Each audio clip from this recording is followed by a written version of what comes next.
offrande. Seigneur notre Dieu, merci pour les argents qu'on peut te donner. Sers-toi-en, Seigneur. Fais ce que tu veux. Que nous ayons à vivre des moments de pauvreté ou des moments de grande richesse, Seigneur. Garde nos cœurs dans la fidélité à Jésus-Christ. Détache-nous de la terre pour que nous puissions donner cette terre à tous ceux qui en ont besoin. Et accroche-nous au ciel pour qu'on soit capable de voir les choses de cette terre à la lumière du ciel. Merci pour ces offrandes, Seigneur. Amen. Amen.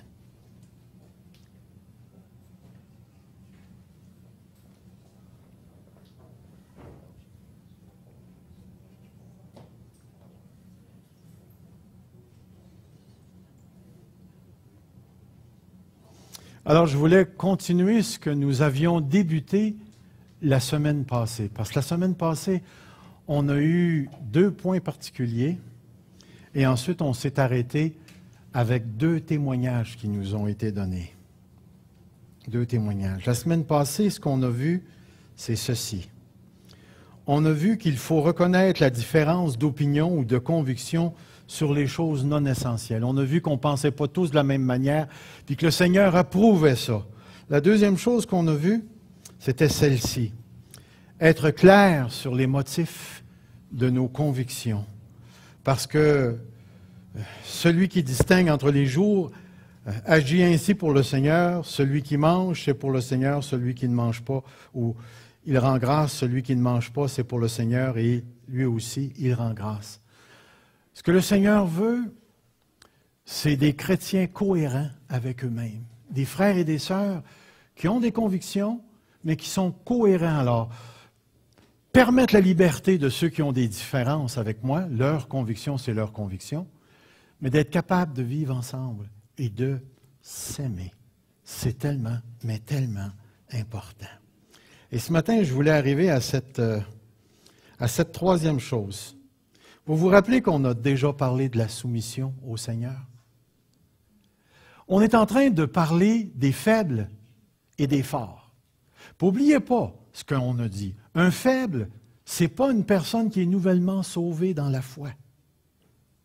Un faible, selon ce que Paul nous dit, c'est une personne qui a des convictions de second ordre et qui vit avec ces convictions-là comme si c'était de premier ordre. Des croyances fondamentales. Et là, nous, on a dit, eh bien, vous pouvez avoir des convictions de second ordre, mais dès que vous transportez ces convictions-là, puis vous dites, voici maintenant, vous êtes obligé de vivre à ça. Je vais vous donner un autre exemple pour que vous puissiez bien me saisir. Est-ce que c'est mal pour les femmes de porter le voile quand on vient à l'Église? Êtes-vous certaine de ça? Parce que je pourrais venir vous voir, moi, avec 1 Corinthiens chapitre 11, puis vous dire, écoutez, là, c'est marqué, là, le voile. Comment ça se fait que vous êtes dévoilés ici?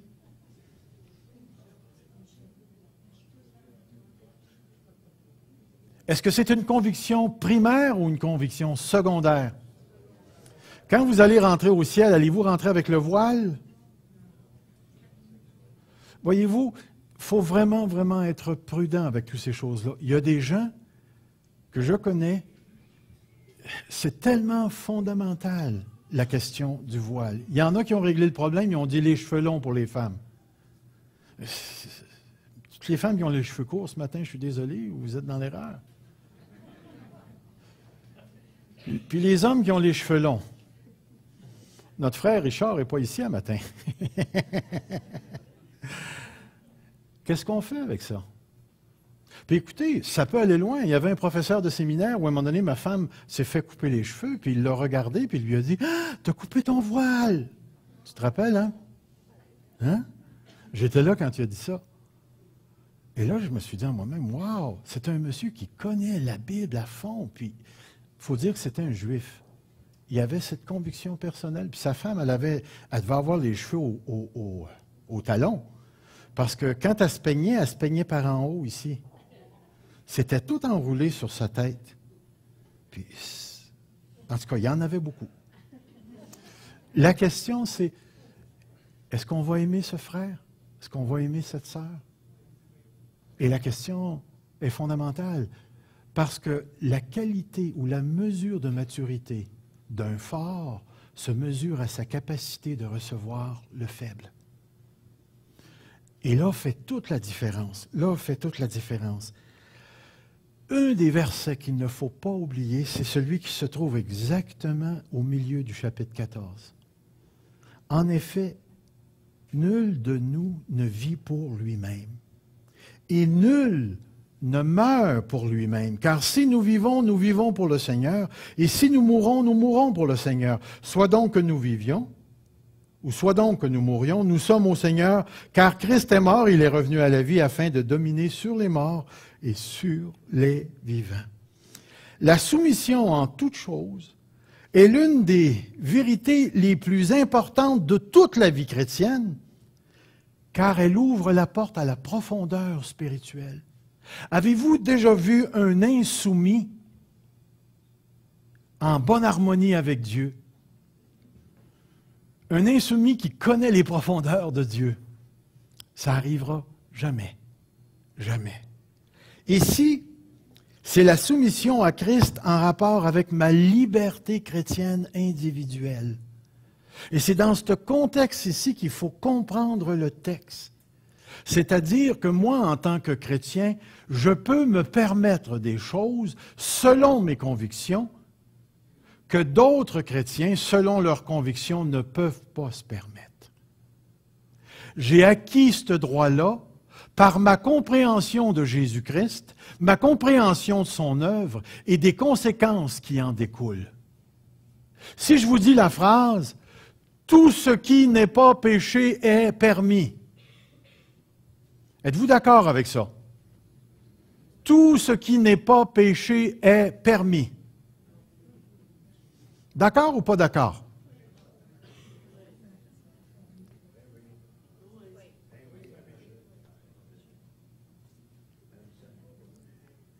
OK, alors est-ce que fumer, c'est péché?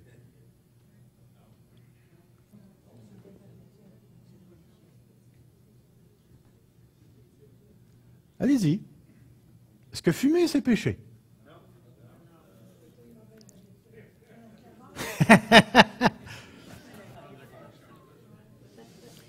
OK.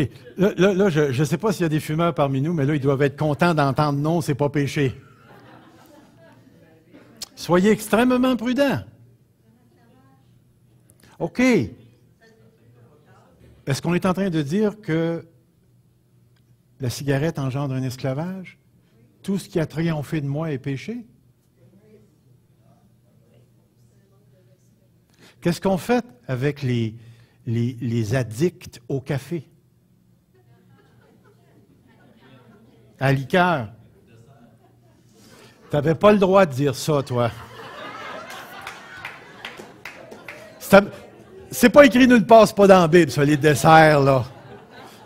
Mais vous voyez, vous entrez dans une zone, quand vous parlez de désert, vous entrez dans ma zone. Macaroni au fromage, c'est pas péché, ça. Il va en avoir au ciel. Mais est-ce que vous voyez l'idée?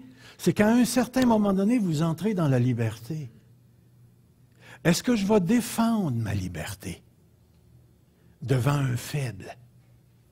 Et c'est un peu pour ça que ce concept-là nous est placé, il nous est braqué en plein là. N'oubliez pas que liberté ou pas liberté, nous appartenons à quelqu'un. Regardez bien le texte qui va suivre. C'est pourquoi, afin de faire valoir nos droits et de déclarer ouvertement notre liberté, il ne faut jamais oublier que nous sommes des serviteurs. Et regardez le mot que j'ai mis entre le mot esclave. Savez-vous pourquoi? Parce que le mot serviteur, doulos, en grec, veut dire esclave. Regardez le prochain texte. Excusez, j'enlève ça, puis je vous donne le texte. Car lorsque nous étions esclaves du péché, nous étions, ou vous étiez libres à l'égard de la justice. Et quels fruits portiez-vous alors? Des fruits dont vous rougissez encore aujourd'hui, car la fin de ces choses, c'est la mort. Mais maintenant, remarquez le mot. Étant affranchi du péché. Affranchi du péché. Yeah! Je suis affranchi! Regardez le mot qui suit.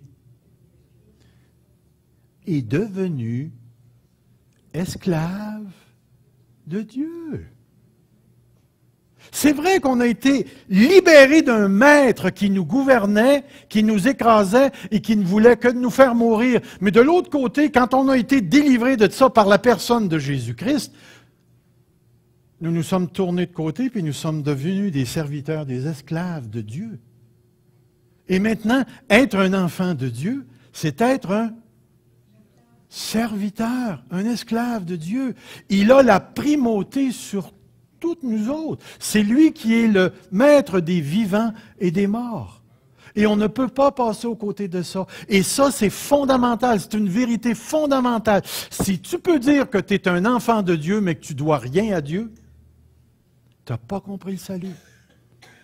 Tu n'as pas compris ce que c'est que cette délivrance-là. Tu n'as pas été délivré du péché pour ensuite faire tout ce que tu veux. Tu as été délivré pour Dieu, afin de produire des œuvres qui correspondent au caractère de Dieu, les fruits de sainteté. Et laissez-moi vous dire, nous avons réellement été créés pour être des serviteurs de Dieu. Et il n'y aura pas de vie plus excitante et de vie plus naturelle chez un enfant de Dieu que de servir son Dieu. Puis rappelez-vous, le service, ce n'est pas juste ce qui se passe entre les quatre murs ici. À un moment donné, j'ai réalisé quelque chose de, je dirais pas de profond, mais de vraiment pratique. J'ai réalisé que le nombre de carrés de papier de toilette que je prenais pouvait glorifier Dieu ou ne pas le glorifier. Savez-vous pourquoi? Parce que je peux gaspiller à la tonne ce que Dieu a donné. J'ai réalisé avec la manière dont je conduis mon auto que je peux glorifier Dieu. Puis je me suis rendu compte qu'adorer Dieu, c'est partout. C'est dans la chambre de bain, c'est dans la cour, c'est dans la rue, c'est dans mon auto, c'est dans mon... Puis j'ai réalisé que tout ça était servir mon Dieu. Maintenant, savez-vous ce que je fais? Quand je me lave les mains dans une salle de bain publique, je prends mon papier là, pour essuyer les mains, puis j'essuie le lavabo pour le prochain qui va venir après moi. Puis là, peut-être que ça fait rire. C'est des pensées nounounes quand tu penses à ça. Mais dans mon cœur, ça me dit, celui qui va passer après moi, c'est un frère et c'est une sœur à l'Église, ici. Puis c'est toutes des petites affaires de même. À un moment donné, je vois un papier qui traîne, je le ramasse au cas où une sœur plus âgée dans la foi, ici dans l'Assemblée, glisserait là-dessus. Vous pensez que c'est toutes des niaiseries, hein? Mais j'ai réalisé que ce sont des lieux de prière, ces affaires-là. Je suis en train de glorifier mon Dieu, pas parce que je lave le lavabo. Comprenez bien, un criminel pourrait laver un lavabo, puis sacrer en le faisant. C'est parce que Dieu est partout, Dieu est dans mon cœur, Dieu voit tout. Et j'ai réalisé que j'adorais mon Dieu.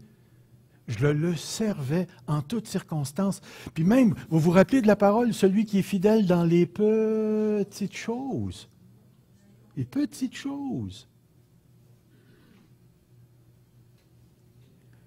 Même les bouteilles d'eau qu'on laisse traîner un peu partout peuvent être des moyens pour glorifier Dieu. C'est curieux à dire, hein? Puis pourtant, ces choses-là ne font jamais partie de notre modèle d'adoration. Et pourtant, tu peux adorer de cette manière-là. C'est tellement intéressant. Tu te rends compte que tu peux adorer Dieu dans les grands moments de réveil, puis tu peux adorer Dieu dans les petites choses anodines de tous les jours. Puis je me suis rendu compte que j'étais un esclave. La soumission à Dieu est le seul moyen par lequel l'ensemble de l'œuvre et du salut et des bienfaits qui en découlent nous sont donnés. Dieu résiste aux orgueilleux, mais il fait grâce aux humbles. Dieu fait grâce aux humbles.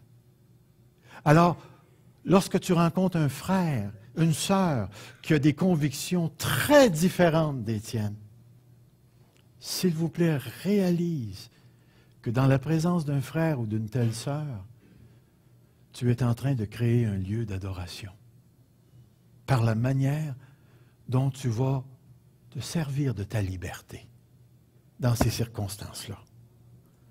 L'autre chose que je veux placer devant toi, c'est celle-ci, parce qu'elle découle directement. L'apôtre Paul dit, « Mais toi, pourquoi juges-tu ton frère? Et toi, pourquoi méprises-tu ton frère? Puisque nous comparaîtrons tous devant le tribunal de Dieu.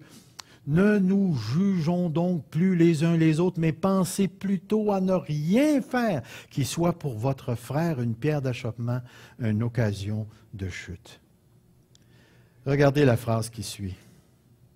S'engager dans le jugement ou le mépris de l'autre, c'est d'une part attrister l'Esprit de Dieu et d'autre part, c'est commencer l'autodestruction de l'Église. Regardez le texte dans Galates. Car toute la loi est accomplie dans une seule parole, celle-ci, tu aimeras ton prochain comme toi-même. Mais si vous vous mordez et vous vous dévorez les uns les autres, prenez garde que vous ne soyez détruits les uns par les autres.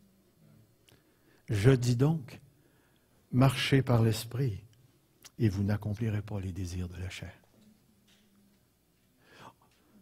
Frères et sœurs, avez-vous déjà jugé un autre frère, une autre sœur? Si vous êtes comme moi, vous l'avez déjà fait. Mais si vous n'êtes pas comme moi, alléluia pour vous. Mais moi, j'ai déjà jugé des gens. Je me rappellerai, à un moment donné, j'étais dans la prière. Et puis, en tout cas, soyez prudents quand vous demandez ça, parce que le Seigneur est assez rapide avec ces prières-là. J'ai dit, Seigneur, montre-moi mon cœur. Ouf. Puis, c'est pas mon cœur qui m'a montré. C'est des visages. Puis à chaque visage qu'il me montrait, je savais exactement ce qu'il voulait dire. Regarde ce que tu as dit, regarde ce que tu as dit, regarde ce que tu as pensé, regarde ce que tu as dit, regarde ce que tu as pensé. Puis ça n'arrêtait pas, un en arrière de l'autre. C'était des gens que j'avais jugés et que j'avais méprisés. Et la chose qui m'a impressionné le plus,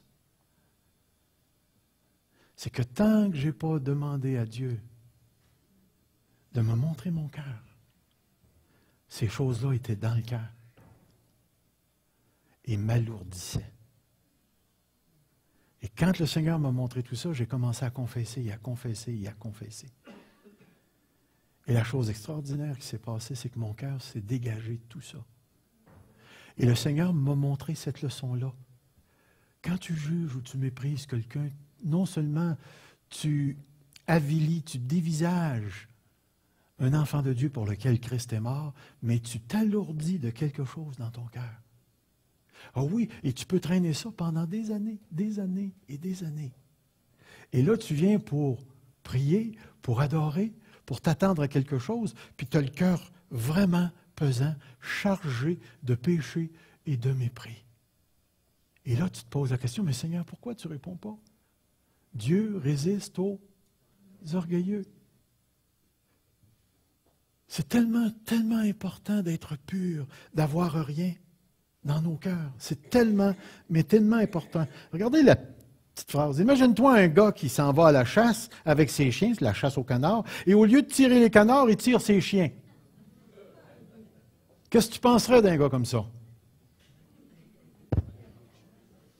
Vous puis moi, on veut gagner Granby, puis on se tire les uns les autres. Vive l'Église. C'est un peu cette idée-là.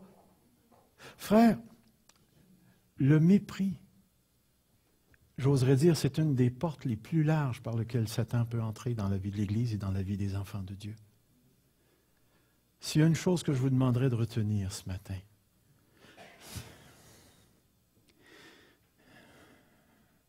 la sensibilité du Saint-Esprit fait en sorte qu'on doit avoir des cœurs purs les uns envers les autres. Parce que les relations sont les entrées de la bénédiction de Dieu dans l'Église de Dieu. Regardez l'apôtre Paul lorsqu'il écrivait aux églises. Comme là, il est en train d'écrire à l'Église de Rome. Il est en train d'écrire aux frères romains. Puis dans l'Église, il y a une chicane entre les frères juifs et les frères païens qui ne s'entendent pas sur le sabbat, la nourriture, les fêtes et ainsi de suite. Et là, malheureusement, l'Église est en train de se détruire les uns les autres, se mépriser, se juger les uns les autres pour un morceau de steak. Je le mange-tu ou je le mange pas? Je le mange-tu le samedi, je le mange-tu le dimanche, ou bien j'arrête ça puis je le mange le lundi à la place? Frères et sœurs, aimons-nous les uns les autres, car l'amour est de Dieu et c'est la chose la plus importante pour nous ce matin, de réaliser, on est tellement attachés. J'ai eu une rencontre avec quelques frères et quelques sœurs de l'Église, puis j'ai entendu un frère, durant le temps de notre rencontre, dire « J'aime assez l'Église ».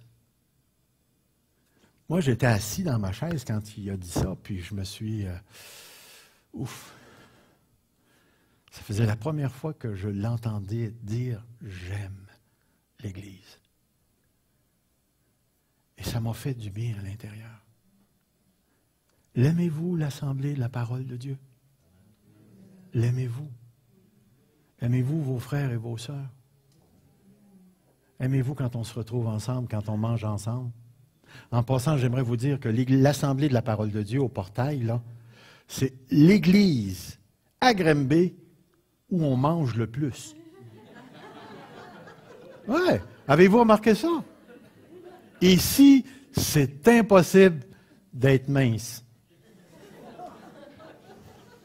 Oui, on est vraiment des mangeurs. Puis je trouve ça le fun. Parce que des fois, là, quand on est tous réunis dans la petite salle en bas, puis on mange ensemble, puis on est ensemble, moi, des fois, je me retire, puis je fais juste regarder, puis j'écoute. Puis je me dis, Seigneur, ça, c'est ta musique. Ça, c'est ta musique, Seigneur. Ça fait tellement longtemps qu'on se connaît, nous autres ici. Pour plusieurs d'entre nous, vous avez passé la majeure partie de votre vie chrétienne ici. Aimons-nous. Aimons-nous les uns les autres. C'est notre richesse. Non seulement c'est notre richesse, mais c'est notre force quand Dieu va nous confier quelque chose et que l'ennemi va tenter de nous diviser. Restons ensemble et restons unis. Recherchez l'édification en soutenant les faibles. Romains chapitre 15, le verset 1 dit « Nous qui sommes forts, nous devons supporter les faibles, les faiblesses de ceux qui ne le sont pas, et ne pas chercher ce qui nous plaît, que chacun de nous plaise à son prochain pour ce qui est bien en vue de l'édification. » J'ai écrit un petit passage ici. Supporter les faibles. Ceux qui se disent forts sont obligés, selon Paul, d'utiliser cette force pour supporter les faiblesses de ceux qui sont sans force. Supporter quelqu'un, qu'est-ce que ça veut dire? Il n'est pas question d'une simple tolérance des scrupules des faibles. Ce que l'apôtre semble dire, c'est que les forts doivent volontairement accepter les fardeaux que les faibles portent. Les fardeaux que les faibles portent. Cela ne veut pas dire de les laisser faire ce qu'ils veulent et d'imposer leurs quatre volontés. Supporter, endurer, soutenir les faibles implique l'adoption d'une bonne attitude à leur égard, de ne pas les mépriser et de les aimer en faisant du bien. As-tu déjà été ami avec un fatigant? Puis tu as choisi de ne pas briser l'amitié. De ne pas briser l'amitié. Mais il est fatigant. Qu'est-ce que tu fais dans cette amitié-là? Tu le tolères. Mais non seulement tu le tolères, mais tu l'invites à souper. Tu vas faire des activités avec lui. Quand il est triste, tu parles avec lui. Tu l'emmènes prendre un café au Tim Hortons. Tu sais, tolérer la faiblesse, ce n'est pas de se soumettre à leurs quatre volontés. C'est de les prendre par la main et de les emmener vers la maturité. Les emmener vers la maturité. Et ça, laissez-moi vous dire que ça prend du courage pour faire ça. L'amour présuppose le dépassement de la simple tolérance. Les forts doivent recevoir les faibles comme de véritables frères et sœurs. Vraiment les accueillir, les recevoir dans nos cœurs. Les aimer. même s'ils ne veulent pas se faire aimer. Se faire aimer. Il y a des gens qui n'aiment pas ce que je pense sur les dons du Saint-Esprit. Il y a des gens qui n'aiment pas ce que je pense sur la sécurité éternelle des croyants. Il y a des gens qui n'aiment pas ce que moi je pense sur le retour du Seigneur Jésus-Christ, le millénium et ainsi de suite. Et pourtant, à toutes les fois que j'ai une chance de rencontrer ces gens-là, ça me fait vraiment chaud au cœur de leur donner la main, puis de les aimer. Puis de ne pas les forcer à croire comme moi. Parce que je vais passer d'une manière ou d'une autre l'éternité avec eux autres. Alors, ils sont bien mieux de m'aimer. Ils n'ont pas besoin de penser comme moi je pense. Mais il y a des gens qui ne peuvent pas le faire. Ils vont choisir de ne pas me parler, de ne pas avoir de contact avec moi. Mais l'important pour moi, c'est que moi, je sois ouvert.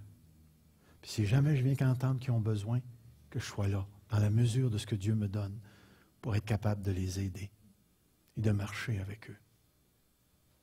L'amour, là, il n'y a rien qui va dépasser ça. L'amour présuppose le dépassement de la simple tolérance. Puis j'aimerais remercier tous les frères et les sœurs qui ont toléré un baptiste dans cette Église, malgré que je ne me qualifie pas de baptiste. Mais je ne sais pas si vous réalisez ce qui est en train de se passer.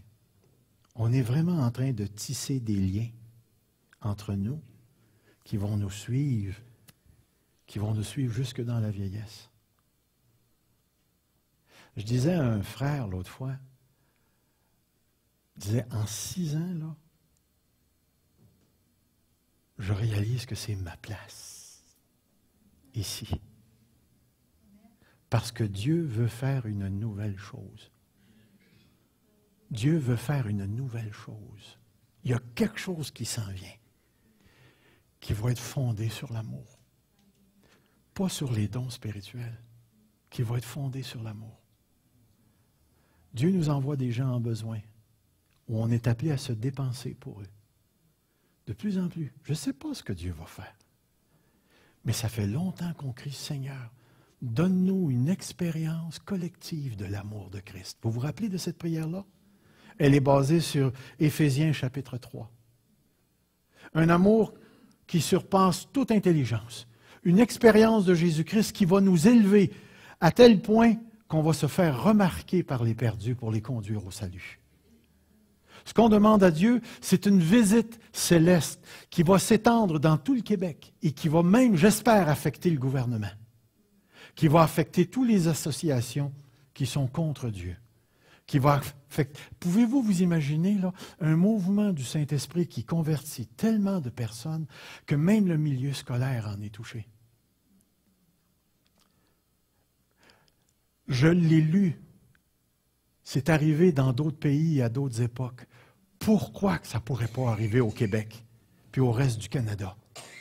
Pourquoi ça ne pourrait pas arriver que l'Amérique connaisse encore une fois, avant la fin des temps, un grand mouvement du Saint-Esprit qui convertirait des milliers de personnes?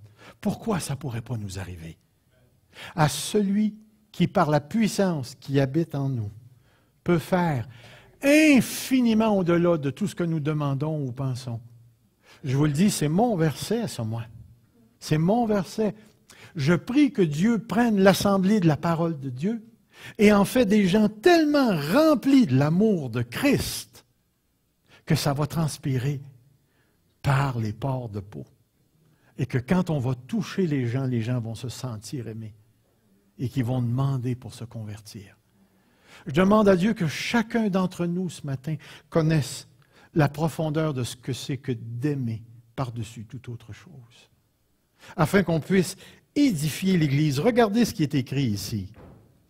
Je vais vous mettre ça. L'édification, le mot réfère à l'acte de construire. Chez Paul, ce mot réfère à l'avancement spirituel. Toute l'Église, incluant l'autorité apostolique et les dons, doivent servir à l'avancement, à l'édification. Regardons les textes. Regardez ici. De même, vous, puisque vous aspirez aux dons spirituels, que ce soit pour l'édification de l'Église. Changez le mot édification, puis faites avancement, pour l'avancement de l'Église.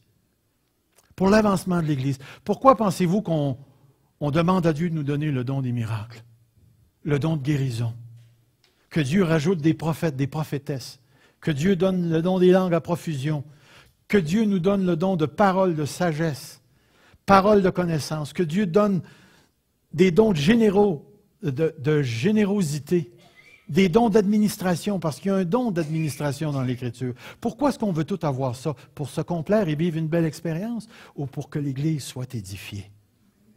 Puis une chose que j'ai réalisée dans le livre des Actes des Apôtres, la clé de tout ça, c'était l'Église croissait par l'assistance du Saint-Esprit.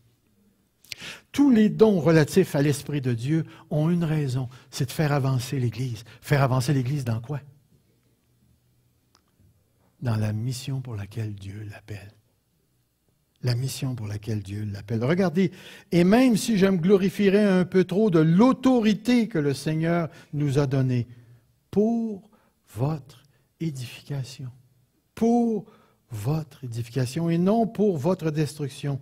Je ne saurais en avoir honte. L'autorité. Regardez l'autre texte. Je désire que vous parliez tous en langue, mais encore plus que vous prophétisiez. Celui qui prophétise est plus grand que celui qui parle en langue. Mais de quelle sorte de grandeur qui parle? Regardez, il dit dans le texte, à moins que ce dernier n'interprète pour que l'Église en reçoive l'édification. Voyez-vous, il n'est pas plus grand dans le sens que la personne a une dignité beaucoup plus élevée. Non, non, non, non. C'est dans le rapport de l'efficacité. La prophétie, elle, parce qu'elle est donnée dans la même langue que les gens écoutent, l'Église est édifiée. On procède à l'avancement de l'Église de Dieu. Mais regardez ce qu'il dit. Aussitôt qu'une personne parle en langue dans l'assemblée et qu'il y a un interprète, c'est au même niveau que la prophétie, l'Église est édifiée. Et la grandeur ici n'est pas personnelle. Elle est en rapport avec la capacité d'édifier l'Église. Et c'est pourquoi, si je reviens à mon texte un petit peu plus haut, ici, là, il va dire, attendez, supporter les faibles,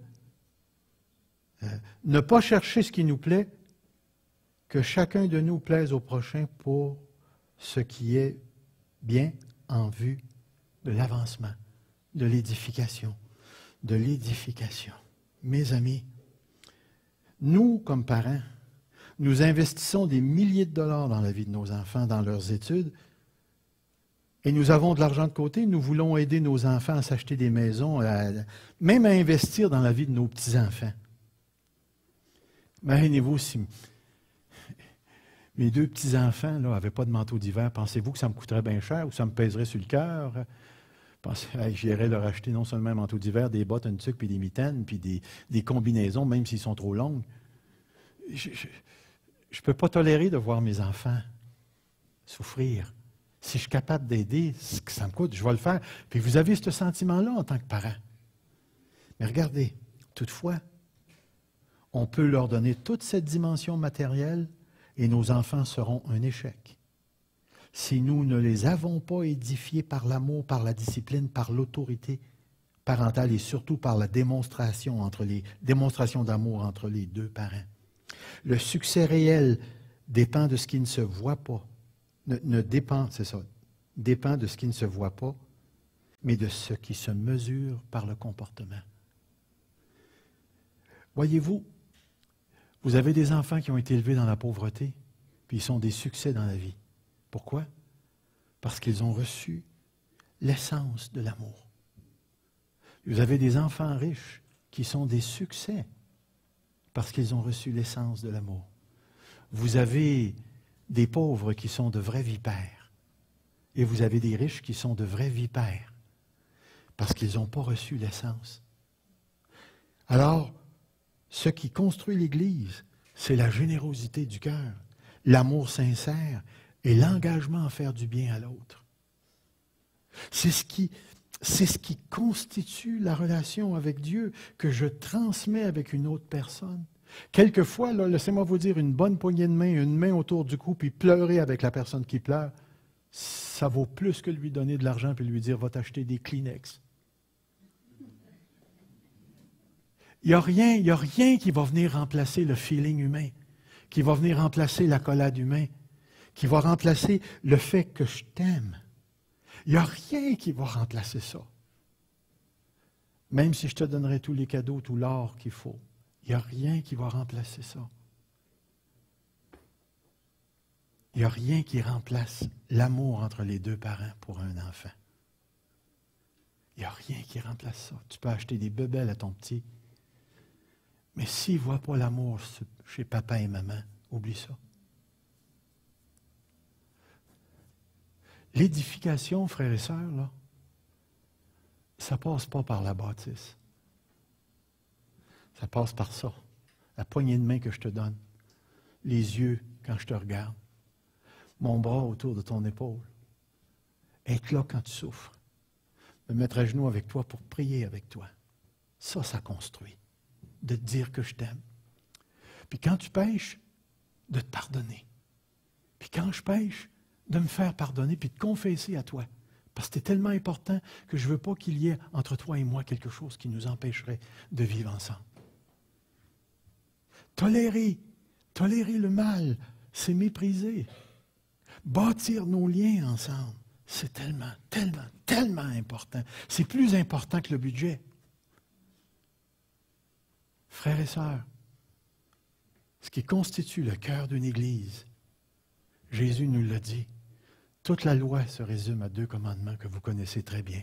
Tu aimeras le Seigneur ton Dieu, tout ton cœur, toute ton âme, toute ta force, tout.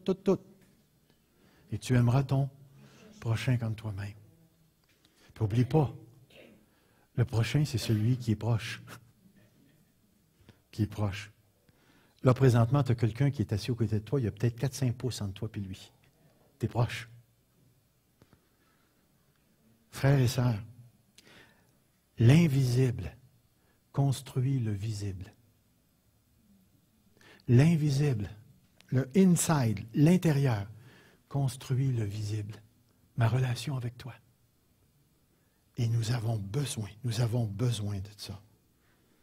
C'est pourquoi, si Dieu nous donne des faibles, qu'on les submerge d'amour, qu'on les tolère avec amour, qu'on leur fasse du bien et qu'on travaille à leur avancement dans l'Église. Voilà la volonté de Dieu pour notre Église. Nous avons tellement besoin de Dieu. Que Dieu nous transforme. Remplis-nous du Saint-Esprit, Seigneur, pour qu'on puisse t'aimer de toutes nos forces. Et j'en reviens ici. Ce que je voulais vous laisser en terminant, c'était ceci. Dans le cœur de Dieu réside un amour pour tous ses enfants, même si certains s'attachent à des convictions qui demeurent, qui démontrent l'immaturité et qui sont basées pour beaucoup sur des impressions plutôt qu'une juste compréhension des Écritures et de la manière d'agir de Dieu. Tous ceux et celles qui appartiennent à Dieu sont précieux. Sont précieux. Sans exception. Dieu nous demande maintenant de maintenir une chose qu'il considère comme super importante et on l'a vu. Que le Dieu de la persévérance et de la consolation vous donne d'avoir les mêmes sentiments les uns envers les autres, selon Jésus-Christ, afin que tous ensemble, d'une seule bouche, vous glorifiez Dieu et Père de notre Seigneur Jésus-Christ. Conservez l'unité pour adorer Dieu. Voilà ce que Dieu demande. Voilà ce que Dieu demande. Regardez le dernier texte, là où se termine le passage. Accueillez-vous donc les uns les autres, comme Christ vous a accueillis pour la gloire de Dieu. Accueillez-vous donc les uns les autres, comme Christ vous a accueillis pour la gloire de Dieu.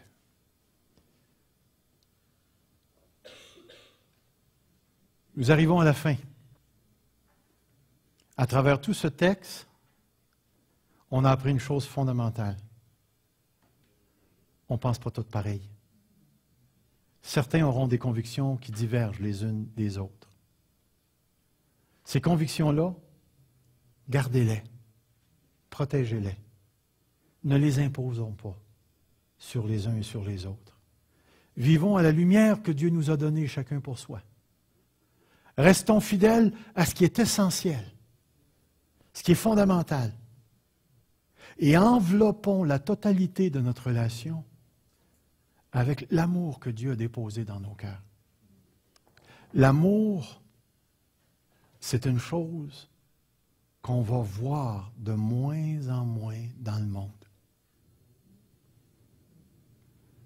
mais qu'on va commencer à voir de plus en plus dans l'assemblée de la parole de Dieu. C'est ça qu'on veut? C'est ça qu'on veut voir. Dieu est tellement bon pour chacun d'entre nous. Et c'est pourquoi ce matin, j'aimerais vous inviter à quelque chose. Si vous avez quelque chose contre un frère ou contre une sœur qui est ici ce matin, au nom du Seigneur Jésus, je vous demande d'aller voir cette personne et de vous réconcilier. Faites un acte d'amour profond ce matin pour l'autre, de manière à ce que votre cœur soit libéré. Laissez pas le mal vous priver de la profondeur de Dieu, du bonheur que Dieu donne.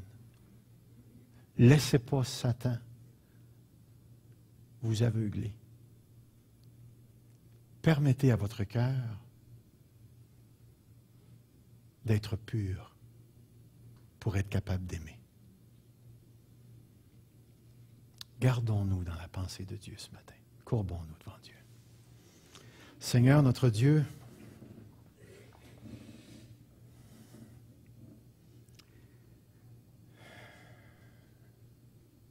j'aimerais tellement ça, Seigneur, voir des milliers de personnes venir au Seigneur à travers une Église qui est prête à se dépenser complètement. S'il n'y a pas de plus grand amour que de donner sa vie pour les pauvres, que de donner sa vie pour nos amis, Seigneur. On veut connaître l'amour de Christ qui nous emmènera à ce sacrifice ultime. Mais jusqu'à ce que tu reviennes, Seigneur, permets pas à Satan d'entrer dans cette Église par des relations qui pouvaient s'arranger et qui peuvent s'arranger par la réconciliation. Et Seigneur, s'il y a des gens qui ne pensent pas comme nous et qui choisissent de vivre avec nous, Seigneur, accorde-nous assez de grâce et de miséricorde pour les entourer, les aimer et leur faire du bien. Que l'Assemblée de la parole de Dieu, ici au Carrefour, ici, Seigneur, au portail, ici dans la ville de Grimby, ici même sur le coin de la rue, Seigneur, soit reconnue comme étant une assemblée qui aime et qui prend soin. Jésus-Christ, toi qui es tellement bon pour nous, ouvre nos cœurs à ton amour. Et je te le demande encore, Seigneur, pour l'Assemblée de la parole. Je te le demande, Seigneur. Amène-nous ensemble à vivre une expérience de l'amour de Christ qu'on n'a pas encore connu, qui est au-delà de tout ce qu'on peut s'imaginer, Seigneur. Remplis-nous tellement de Jésus-Christ et de son amour, Seigneur, l'amour du Père, que cette assemblée ne sera plus jamais la même. Que nos relations vont être empreintes, Seigneur. Je le sais, Seigneur, on commet encore des péchés, Seigneur. Tu le sais, ça. Tu nous as vus tellement vivre depuis plusieurs années. Et tu sais, Seigneur, qu'on ne sera jamais capable d'être parfait jusqu'à ce qu'on entre dans le royaume par l'enlèvement ou la mort. Mais Seigneur, tout ce que c'est possible pour des enfants de Dieu de devenir, on veut le devenir. On veut le devenir, Seigneur. On veut devenir une Église remplie du Saint-Esprit, remplie de l'amour du Père, une Église qui est portée vers les perdus, qu'on puisse aimer au-delà de nos possessions, au-delà de nos corps, Seigneur. Seigneur Jésus, accorde-nous la grâce de devenir un centre d'amour pour tous ceux, Seigneur, qui sont encore pris dans les liens du péché. Fais entrer parmi nous des prostituées, si tu veux, Seigneur, des homosexuels. Fais entrer des gens qui ont les cheveux bleus, verts, des gens pleins de tatous, si tu veux, Seigneur. Fais entrer parmi nous ceux que tu te destines à ta gloire, pour qu'on puisse les aimer. Et j'oserais même aller jusqu'à dire, Seigneur, fais entrer nos ennemis pour qu'on puisse les aimer. Seigneur, accorde-nous la grâce de connaître les profondeurs de l'amour de Christ, qui surpasse toute intelligence. Dieu, moi, personnellement, mets ma vie à tes pieds. Et je te demande de me rendre capable d'aimer plus que moi-même. Que mes frères et mes sœurs ce matin goûtent à quelque chose. Goûtent à la profondeur de l'amour de Christ. Et c'est pourquoi je te dis merci, Seigneur, pour cette assemblée. Merci pour ce qui se passe dans cette assemblée. Et maintenant, réponds à ma prière. Réponds à ma prière, Seigneur. Fais-nous connaître l'amour de Christ. Réponds à ma prière, Seigneur. Réponds à ma prière, Seigneur Jésus. Parce que c'est au nom du Fils, Père, que je te le demande. Amen. Amen. Que le Seigneur vous garde. Restons ensemble pour un bon café.